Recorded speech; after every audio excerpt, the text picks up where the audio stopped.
Right, we're going to be looking at market research and sampling. Okay, so it's really what your learning intentions, as they always are, will be about how market research information can be used by a business, the different methods of market research are costs and benefits, the different methods of field research, their costs and benefits, don't know why that's come up, never mind, and how random and quota sampling can be used in market research. I'm actually going to do a separate, very short video on sampling, because that's an area that causes some confusion. Alright, so market research, why do you carry it out? Why do you do it? Because you need to find out, especially for a market-oriented business or a customer-oriented business, okay, how consumers feel about products currently on the market. You want to find out, because if you're doing well or you can be improved upon, then that's basically, you go, you ask, you find it out. Why consumers purchase certain products? Why do I continue to buy Adidas trainers? Because I like them, because they're comfy. Why do I drink Coca-Cola? Because I'm brand loyal to it. Okay, and I've grown up with it. So the taste, the flavour, Kellogg's cornflakes, Kellogg's cereal in general terms. Okay, how consumers feel about new products. You bring a product onto the market, and what you do is you then, obviously you want that longevity, you want it to last for as long a period as possible to continue to make you a profit. So what you do is you're always going to find, and you'll see it yourself, how you update, change, okay, and you can basically keep that product life cycle going, an extension strategy. So you have to ask the people how they think about it, what they feel about it once it's gone onto the mass market. Hey, what consumers want. Basically, it's as simple as that. Give the customer what they want. Okay, so you'll understand the fact that the main way to get profit or maximise your profits is to ensure you're giving the customer what they want. And then the last thing you're going to look at is you want to look at your competitors. You want to find out what they are doing. Okay, so you research the market to find out, for instance, if I'm Cadbury's, I'm finding out what Nestle are doing. Are they bringing out some new whiz-bang Easter egg or new Christmas thing or something, those sorts of things. So you've got that. It's a very wordy slide, so I apologise for that. But it gives you an idea of why market research is so valuable, why you carry it out. Okay, it lets you see what the size of the market is. Okay, it lets you see is there a potential growth in that market. So it lets you see, for instance, the internet in the 90s and all these sorts of things, the dot-com boom. So it indicates what size the market is and lets you see, is it worthwhile me entering that market, and once I'm in that market, what is the potential for that to grow? Obviously you want to be in a market that is growing, okay, all the time, and we'll come on to that. We talk about the Boston Matrix and all that sort of stuff. So you're looking for a high market growth with a high market share. Okay, provides information about the best place we'd be for selling the product. There's no point in having a fantastic product if you don't get it to the consumer. The internet is changing all that. It's changing retail, hey, as we know it. But you, as as young people, you are the people who are driving that change. Okay. It also lets you see within your product range why some products are more successful than others. You know, it could be the packaging, it could be, I liked that, but I didn't like this part of it. So you're going and asking your consumers what they actually like. And the second they start to tell you, you can start tweaking and changing and all these sorts of things. Think about, even though that we've talked about Apple and being product oriented, right, but that's at the initial stages. If you think for 1 second they don't start asking people about all the different changes and all these sorts of things, that's why you get updates all the time on your phone. Alright, because they're making tweaks and they find out, oh, this wasn't working as well on my phone. So things along those sorts of lines. Right? It gives you an idea how you can advertise, how you can promote your product. So am I promoting it in the right place? Am I promoting it to the right people? Has it changed its use? Okay, take some risk out of launching. Obviously, if you are basically asking people what they want in the initial stage, then what you can do is you can tailor your product to meet that market. Right? But if you're doing product oriented, you've spent all your money on the design and manufacture. You bring out your product in the confidence that it's going to work. Sometimes it might not work. Sometimes because of demographic external factors, it might have changed. Okay, people's perceptions might have changed. And it allows you to decide on your target market. Okay, the particular segment, a consumer's firm. So you've got to think about the fact that, who do I want to sell this to? Alright? You've got to get that into your head, because you want to basically make sure that, we've talked about segmentation, and there's a wee video on it. Okay, but there's no point in targeting market in the whole area. You've got to target market, right? And that's the best way of using your resources.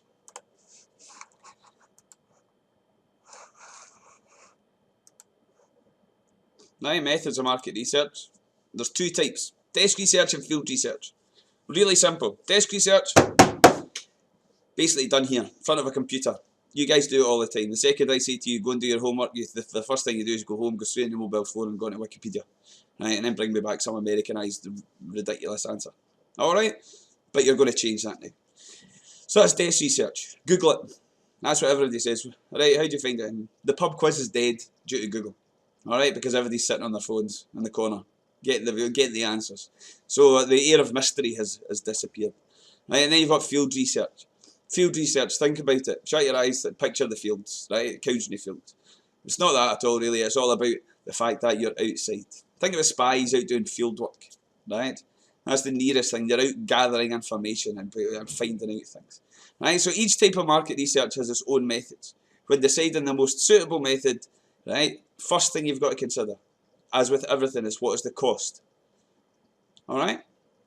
Nothing's free. So you have to ensure the fact, remember we talked about moving the top line is your income, the bottom line is your cost. So you want to ensure the fact, right, that it won't affect your bottom line too much. Do you have the time to do it? How quickly do you need this information? Are you looking to launch in the next week, the next month, the next year? It's the whole thing. You've got to take that into account. And then the next thing is what's your alternatives?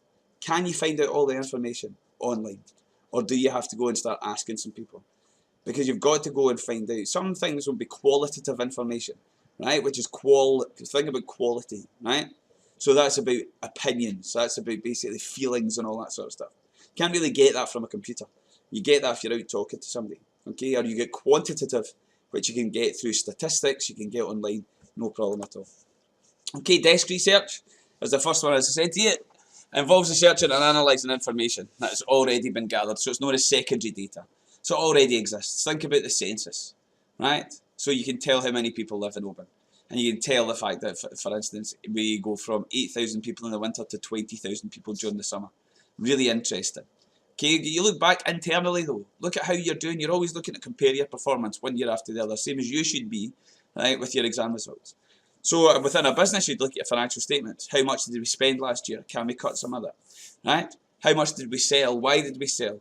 Why did we sell more last year? Less. Or your performance figures when it comes down to operations. Were we running efficiently? Alright? So you need to make sure those things are there. That's internal information. Go outside. I've already said about government data.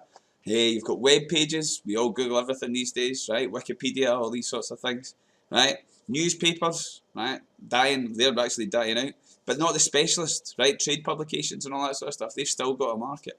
There's actually still a big market for lifestyle publications as well, right? Funnily enough. So if you're into fishing or shooting or angling or, don't know why I said shooting, but it must be a Monday morning.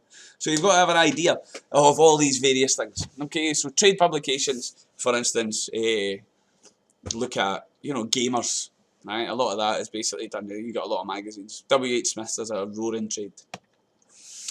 Advantages and disadvantages. Desk research is timely. Okay, you can get it. It's quick to gather. Right? How do I find something out? Just tiddle it off. Right? Cost effective.